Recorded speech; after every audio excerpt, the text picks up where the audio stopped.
नमस्कार दोस्तों, मेरा नाम है विजय कुमार। आप देख रहे हो कॉमिक्स पिटारा चैनल को। तो चलिए दोस्तों, हम लोग कॉमिक्स पढ़ रहे थे कुर्कबांड और मौत के व्यापारी। इसका पहला पार्ट मैंने अपने चैनल पे अपलोड कर दिया है।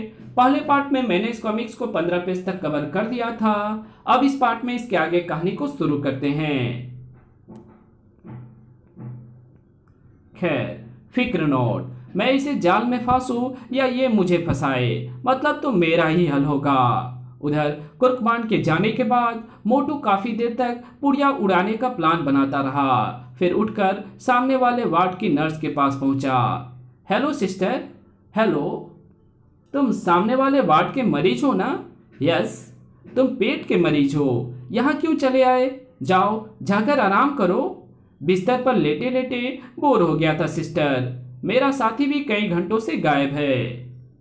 सिस्टर, मैंने गौर किया है कि आपके वार्ड के हर मरीज से कोई ना कोई मिलने आता है, पर ये सामने 2 नंबर बेड वाले से आज तक कोई मिलने नहीं आया।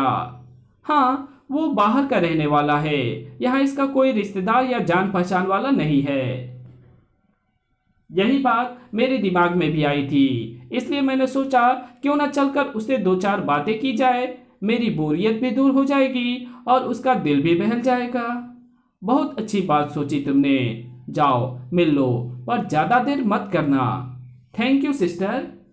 उस मरीज से 2-4 बातें करके मोटू ने अपनी प्लानिंग पर काम शुरू कर दिया। हाय, हेलो। इसी तरह कई मरीजों को हेलो करता हुआ मोटू आलोक कपूर के बेड के करीब पहुंच गया। हेलो फ्रेंड, कैसे हो? ठीक हूं। वहां से आगे बढ़ने का नाटक करते हुए मोटू अचानक लड़खड़ाया और उफ! नर्स फौरन भाग कर आई और उसे उठाया। तुम तो उस मरीज से बातें करने आए थे, फिर इधर कैसे चले आए?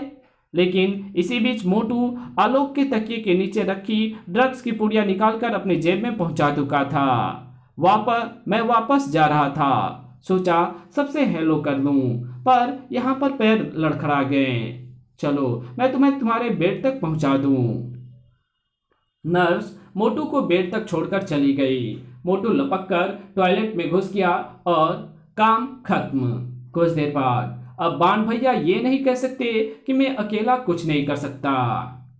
उधर तुम पहली बार हमारे सप्लाई सेंटर पर जा रहे हो, इसलिए तुम्हें आंखों पर पट्टी बांधनी होगी, लेकिन जब तुम हमारे परमानेंट कस्टमर बन जाओगे तो इसकी जरूरत नहीं पड़ेगी। Okay, no problem. और फिर आधे घंटे बाद कार एक बंगले में जा रुकी। अब तो इसकी जरूरत नहीं है, हटा दो इसे। अभी नहीं, जब मैं कहूं तब हटाना। बड़ा सख्त इंतजाम कर रखा है, क्या करें, धंधा ही ऐसा है। थोड़ी देर बाद, अब पट्टी हटा सकते हो? मुझे भाटिया कहते हैं। तुम कौन हो, पुलिस वाले या सीबीआई के जासूस? आपको गलतफहमी हुई है मिस्टर भाटिया। मैं तो एक ग्राहक हूँ, माल लेने आया हूँ। तुम बताते क्यों नहीं सामंत भाई? अगले ही पल धाड़ आ! सामंत कुछ नहीं बोलेगा। बोलना सिर्फ तुझे है, वो भी सच। झूठ से मुझे सख्त नफरत है। मैं सच के ढिसुम आ! सच बोलो, तुम पुलिस के आदमी हो या सीबीआई के जासूस? मैं सच कह रहा हूँ। मैं एक ड्रग एडिक्ट हूँ। हमारा ग्रुप बाहर जा रहा है, इसलिए मैं ज्यादा माल लेने के चक्कर में सामंत के साथ यहाँ आया हूँ। बॉस, ये ऐसे मुंह नहीं खोलेगा। तुम ठीक कह रहे हो साका, अब इसकी जुबान खुलवाने की जिम्मेदारी तुम्हारी है। Okay boss. बीरू, इसके हाथ पैर कुर्सी से जकड़ दे और जरा इसकी जेब टटोल लेना। ओके। कुछ क्षण बाद, बॉस, इसकी जेब से ये लाइटर और सिगरेट केस मिला है। दिखा तो जरा। मुझे तो इनमें कुछ गड़बड़ी लगती है।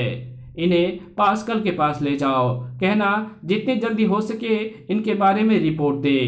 बीरू दोनों चीजें लेकर चला गया। आधे घंटे बाद वो वापस लौटा। बॉस, सिगरेट केस में टेप रिकॉर्डर और लाइटर में कैमरा फिट है। ओह, तो तू एक नशेड़ी है क्यों? हाँ। झूठ पर झूठ बोल रहा है हरामदाजे। झूठ पर झूठ बोल रहा है हरामजादे। धड़ाक! उफ! किसी नशेड़ी के पास जासूसी के काम आने वाला इतना कीमती टेप रिकॉर्डर और कैमरा नहीं होता, समझा।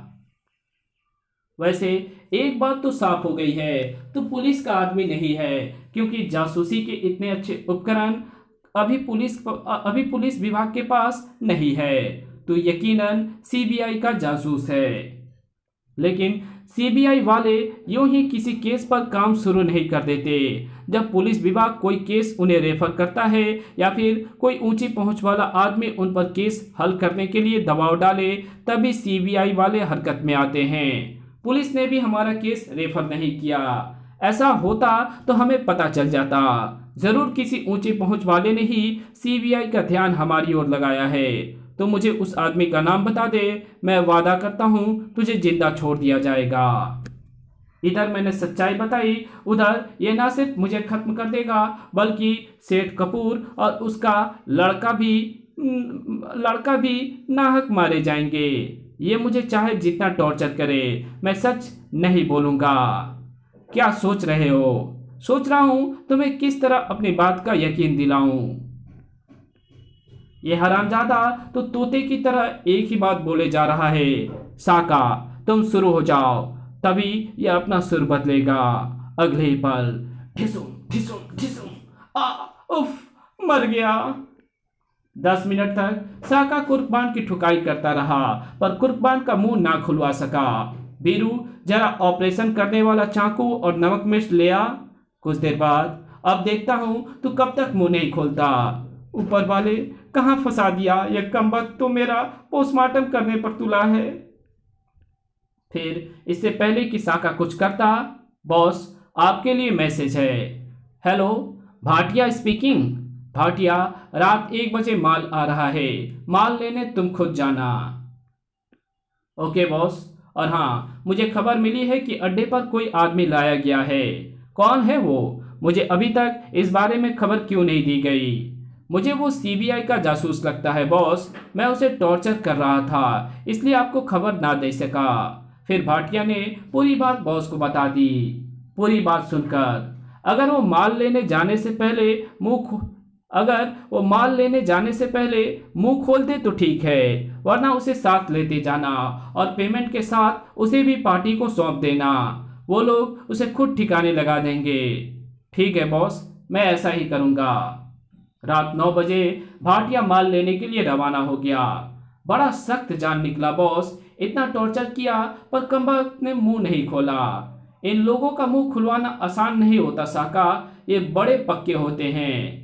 शहर की सीमा से निकलकर करीब 200 किलोमीटर का सफर तय करके कार एक कच्चे रास्ते पर उतर गई। ये तो अभी तक बेहोश है, मार भी तो इसने बहुत खाई है। लगभग 20 किलोमीटर चलने के बाद कार रुक गई। ठीक तभी सामने की ओर से एक ट्रक आकर रुका। साका, सिग्नल दो। फिर दोनों ओर से टॉर्च द्वारा सिग्नल का आदान प्रदान किया जाने लगा। कुछ क्षणों पश्चात, ये रहा माल, ये लो तुम्हारी पेमेंट, और हाँ, एक शिकार भी है, उसे ठिकाने लगाना है, ट्रक पर लदवा दो। भाटिया के इशारे पर साका और वीरू कुर्बान को लाने कार के करीब पहुंचे, लेकिन बॉस वो कार में नहीं है। क्या बकते हो, बेहोशी की हालत में वो कहां जा सकता है? ढूंढो उसे, यहीं कहीं आसपास ही होगा। होश में आकर वो ज्यादा दूर नहीं जा पाया होगा। आप लोग उसे ढूंढो, हम चलते हैं। हमारा यहाँ ज्यादा देर रुकना ठीक नहीं है। ठीक है, तुम जाओ। काफी भाग दौड़ के बाद भी जब कुर्बान उनके हाथ ना लगा तो वो वापस लौट पड़े। ये अच्छा नहीं हुआ, बॉस सुनेंगे तो आफत आ जाएगी। अड्डे पर पहुंचकर तुम दोनों माल बेसमेंट में पहुंचाओ, मैं बॉस को खबर करता हूँ। ठीक है। उन तीनों के जाते ही कुर्बान डिक्की में से निकला। बेचारे मुझे इधर उधर ढूंढ रहे थे, लेकिन नहीं जानते चिराग तले अंधेरा होता है। मैंने इसलिए बेहोश होने का नाटक किया था कि ये लोग मेरी ओर से निश्चिंत हो जाएं और मैं मौका पाकर आजाद हो सकूं।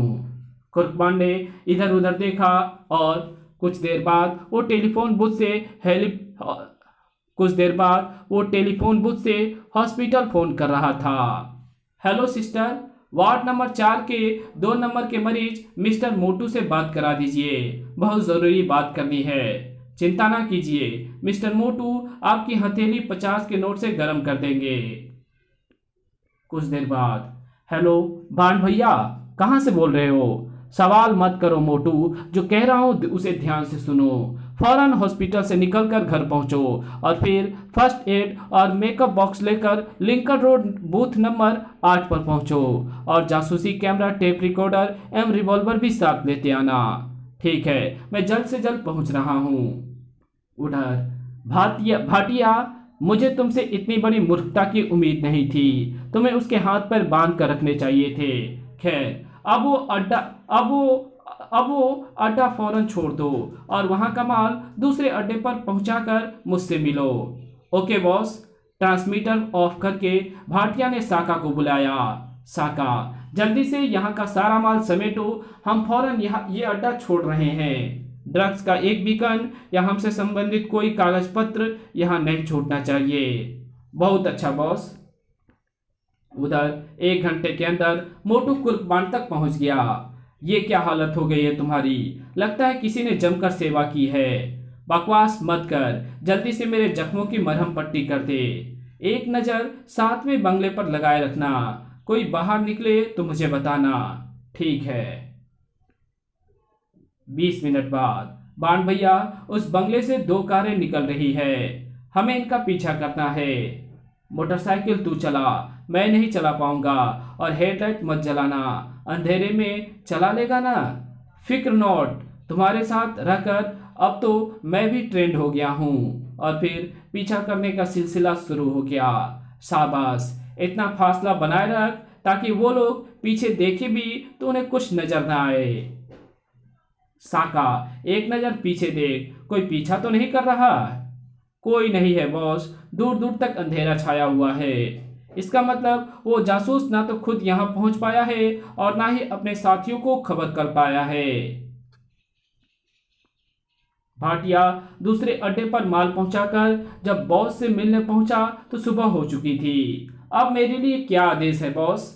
आदेश ये है भाटिया कि तुम्हारा जिंदा रहना अब ठीक नहीं है। वो जासूस तुम्हें पहचान चुका है।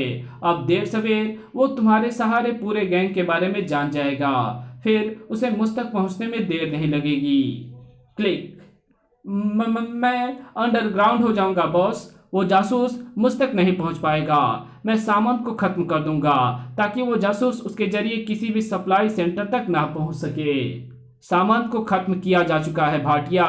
रही तुम्हारी बात, तो अंडरग्राउंड होकर तुम मेरे किसी काम के नहीं रहोगे और नकारा आदमियों को मैं गैंग में नहीं रखता। नहीं बॉस। लेकिन क्लिक पिट फिर रिवॉल्वर जेब में रखकर उसने ताली बजाई। फौरन एक व्यक्ति अंदर प्रवेश हुआ। बहादुर सिंह, आज से भाटिया की जगह तुम काम देखोगे। ये लाश ठिकाने लगवा दो और किसी बहाने साका और बीरू को भी खत्म करवा दो। वो दोनों भी उस जासूस की नजर में आ चुके हैं। Okay boss. उधर कुर्कबान ने इशारा किया तो मोटू नीचे बैठ गया। चल मोटू, अपना काम तो हो गया, अब निकल चल यहाँ से। 1 घंटे बाद मिस्टर त्रिलोक कपूर, इन फोटोग्राफ्स और कैसेट में उस गैंग की मुकम्मल जानकारी है। इनकी सहायता से पुलिस 24 घंटे के अंदर अंदर उस गैंग का सफाया कर सकती है। थैंक यू मिस्टर बांड, आपकी वजह से ही आज उस गैंग की तबाही का सामान मेरी मेज पर जमा है, जिसने मेरे इकलौते बेटे को नशे का आदी बनाकर उसे बर्बादी के रास्ते पर ढकेल दिया था। अब मैं उस गैंग का नामो निशान मिटवा दूंगा। ये लो, वादे के मुताबिक बाकी के 50,000 रुपए। Thank you mister Kapoor. अगले दिन के अखबारों में ये खबर मुख्य पृष्ठ पर थी। दैनिक मनोज, राजधानी में विभिन्न स्थानों पर नारकोटिक्स कंट्रोल ब्यूरो ने छापे मारकर करोड़ों रुपए की ड्रग्स के साथ 40 आदमियों को भी गिरफ्तार किया है। वो शहर का एक सफल बिजनेसमैन जितेंद्र सहनी है। देश के कई बड़े शहरों में भी गैंग गैंग की ब्रांचों का पता चला है। अंतिम सूचना मिलने तक उन शहरों में अभी छापे जारी है। इसी के साथ ये कहानी यही खत्म होती है। तो मिलेंगे आपसे एक और नई कॉमिक्स में, तब तक के लिए बाय। वीडियो अच्छी लगी तो इस वीडियो को लाइक कर देना, चैनल पे नए हो तो चैनल को सब्सक्राइब कर बेल आइकन को जरूर प्रेस कर देना, और जहां इस वीडियो की जरूरत हो वहां इसको शेयर जरूर कर देना, और हमारे दूसरे चैनल डिवाइन टेक्नोलॉजी टॉप 10 पिटारा को जरूर से सब्सक्राइब कर देना। Thanks for watching my videos.